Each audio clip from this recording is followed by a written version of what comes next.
A little girl asks JD Vance a seemingly simple question: what does God mean? But his reaction, unexpected and filled with fear, leaves everyone in stunned silence. Everything in Ohio seemed routine. A warm, peaceful day as locals gathered at a small-town community center to discuss their challenges and possible solutions. A modest stage was set, where a panel of senior citizens took their seats to deliberate on an important issue. Among them sat a man who was instantly recognizable, yet his humble demeanor set him apart. He moved through the crowd, greeting community members with genuine warmth, making it easy to forget that he was the Vice President of the United States, the leader of a nation built on freedom and opportunity. As everyone settled in, the community members began discussing various issues, directing their concerns toward JD Vance. He listened intently, fully engaged in their words. While the room buzzed with serious discussions, children played nearby, laughing and enjoying their favorite games. But one little girl stood apart from the rest, silent, withdrawn, as if lost in thought. JD Vance noticed her, a flicker of curiosity and concern crossing his mind. Why wasn't she playing with the others? What was she thinking? But he brushed the thought aside, focusing back on the discussion. Then, suddenly, the girl stood up and raised her hand. JD Vance, who had been aware of her quiet presence, was pleased. He always welcomed questions. But as he turned to her, he was taken aback. She was young and innocent-looking, yet there was something striking about her. She clutched a Bible tightly against her chest, her expression serious and unwavering. JD nodded, giving her the floor. With quiet confidence, she asked, "What does God mean to you?" A hush fell over the room, followed by a murmur of whispers. It was a question no one had dared to ask before, one that touched something deeper. Questioning the existence of the divine wasn't something people openly discussed here. Many braced for backlash, expecting a firm rebuttal or even outrage. But what happened next was anything but expected. JD Vance let out a soft chuckle, surprising the crowd. "That's a good question. Thank you for asking," he said, his voice calm. Then, for a moment, he looked down, lost in thought. The silence stretched before he finally spoke again. "Fortunately, I've found my peace in God. It's time for others to find theirs too." A wave of silence swept through the room. Some nodded in quiet approval, while others exchanged puzzled glances. A few murmured under their breath, unsure whether to agree or question his words. The older members of the panel sat still, their expressions unreadable. The little girl's grip on her Bible tightened as she processed his response. For a moment, it felt as if the entire room was holding its breath, absorbing the weight of what had just been said. Before the murmurs in the room could settle, JD Vance leaned forward, his voice steady yet weighted with something deeper, said, "You see, my connection with God isn't just belief, it's personal. It's something I had to find on my own." His words hung in the air, teasing a story that no one saw coming. But just as curiosity sparked in the audience, he turned back to the girl, his gaze softer now. "Before I share my story, I want to hear from you," he said. "What does God mean to you?" The girl's fingers curled tighter around the Bible pressed to her chest. For a moment, she said nothing, only shifting on her feet as if weighing her thoughts. Then, in a quiet yet unwavering voice, she confessed, "I don't know," she whispered. "I'm confused. I just want to understand." A hush fell over the room. In that instant, the weight of her words seemed to surpass even the question she had asked. The air in the room felt heavier now, thick with something unspoken. JD Vance exhaled slowly, his gaze sweeping over the crowd before returning to the girl. The flickering, fluorescent lights above cast long shadows across the walls, stretching and shifting as if the past itself was creeping in, demanding to be heard. He had opened a door. There was no closing it now. Leaning forward, he laced his fingers together, his voice low but carrying the weight of something raw. "I get you." The words weren't just spoken. They landed. Soft, intentional. "I've been there," he continued. For the first time, something shifted in the girl's expression. The quiet, searching look in her eyes sharpened. It wasn't just curiosity anymore. It was something deeper, something desperate. JD drew in a breath, held it for a moment, then let it go. His shoulders squared as if bracing for a storm only he could see, and said, "There was a time I lost my faith. Completely." A murmur rippled through the audience, faint but undeniable. Some exchanged glances, others stiffened. A few looked down. But JD didn't acknowledge them. This wasn't for them. This was for her. "It started with my mother," he said. Silence. Thick. Heavy. A presence of its own. JD shifted in his seat, his fingers pressing into the creases of his forehead before dragging down his face. He exhaled slowly, forcing himself to meet the girl's eyes. She hadn't moved. Her grip on the Bible was ironclad, knuckles white as bone, as if letting go might send her spiraling. "She struggled with addiction," he said, his voice even but weighed down, like a bridge sagging under too much weight. "And I struggled with what that meant for her, for me, for our family." The room wasn't just quiet now. It was waiting, holding its breath, as if the walls themselves knew that the next words would change everything. JD's fingers tapped against the table. Once, twice, then stopped. The silence that followed felt heavier than the sound itself, stretching thin between him and the girl across from him. "There's one night I'll never forget." His voice was steady, but there was something underneath, something weighted, worn. "I was about your age, maybe a little older." He leaned back just slightly, not in comfort, but in something closer to retreat. His gaze drifted, losing focus, slipping past the present.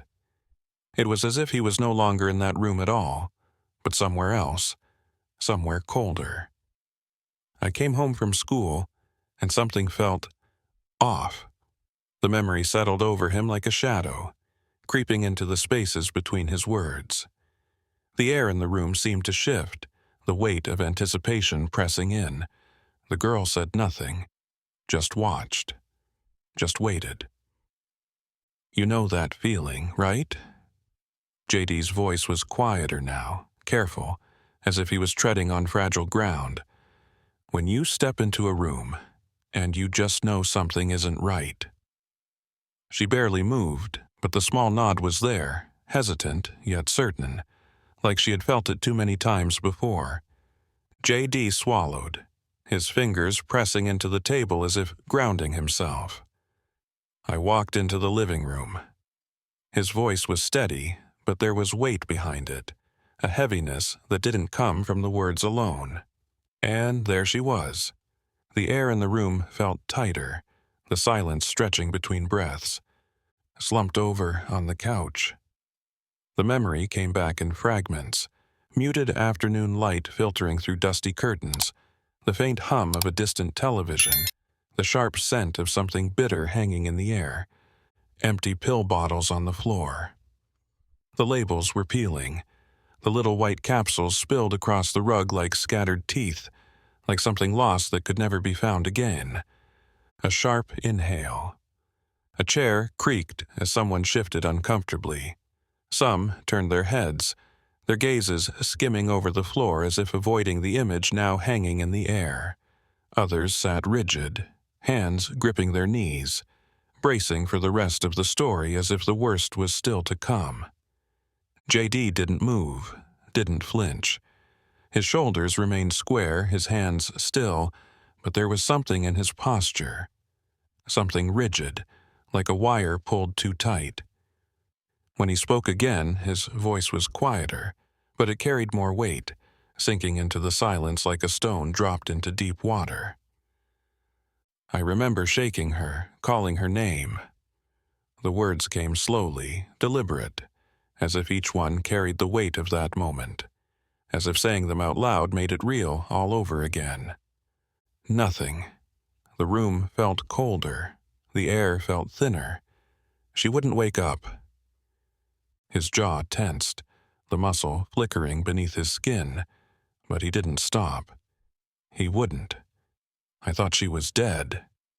Across from him, the girl's fingers curled tighter around the edges of her Bible, the leather cover creaking under the pressure, her knuckles paling as if she, too, was holding on to something she wasn't ready to let go of.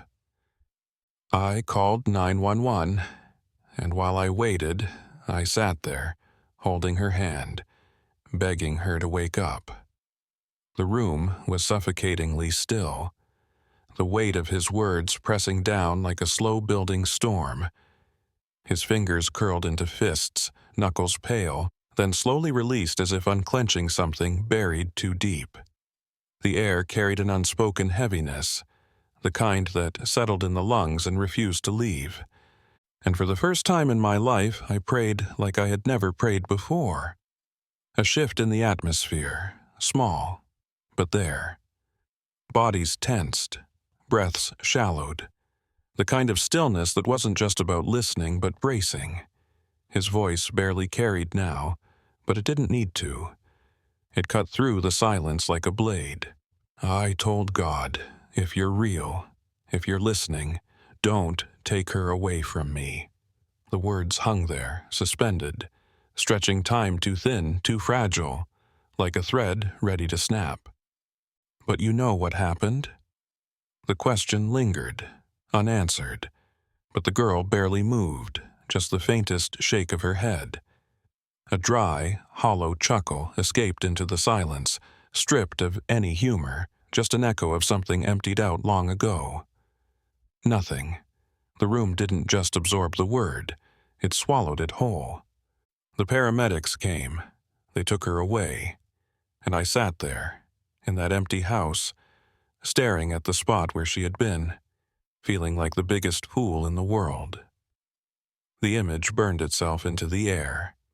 Him, alone in the quiet aftermath, the absence of an answer louder than any prayer could have been. The room wasn't just silent now, it was waiting, holding its breath, but there was nothing left to give. His voice sharpened, cutting through the silence, because I had begged God for something, and I got nothing. The weight of that word settled heavy, unmoving. Somewhere in the back, a cough, a creaking chair, small sounds swallowed by the stillness. JD straightened, cleared his throat. That was the day I stopped believing. The girl's lips parted, but no words came. For years, I carried that with me. The anger, the disappointment, the belief that if God was real, he had abandoned me. The pause stretched, deep and heavy. Then, a shift, a flicker of something lighter. But then, he leaned forward, the smallest hint of a knowing smile forming. I found my faith again. Confusion flickered in her eyes. She was about to ask how, but before she could, JD raised a brow, anticipation sparking. And I'll tell you how. The whole room held its breath. JD's fingers traced the worn edge of the table, his movements slow, deliberate, as if feeling the weight of the memory. It didn't happen all at once, he said, his voice quieter now, measured. No thunder from the sky, no flashing sign, just moments. He glanced at the girl, watching the way she clutched the Bible like a lifeline, her knuckles pale against the leather. His gaze shifted to the others, some leaning forward, some stiff in their chairs, all waiting. He let the silence stretch before continuing. I met a man once. He'd lost everything, his wife, his son, his home. If anyone had a reason to turn away from God, it was him. JD exhaled, shaking his head. But he didn't. He spoke about faith like it was unshaken, like he had peace. The girl's brows pulled together, her grip tightening. JD noticed. He hesitated, then leaned in slightly, elbows resting on the table. I asked him how he still believed.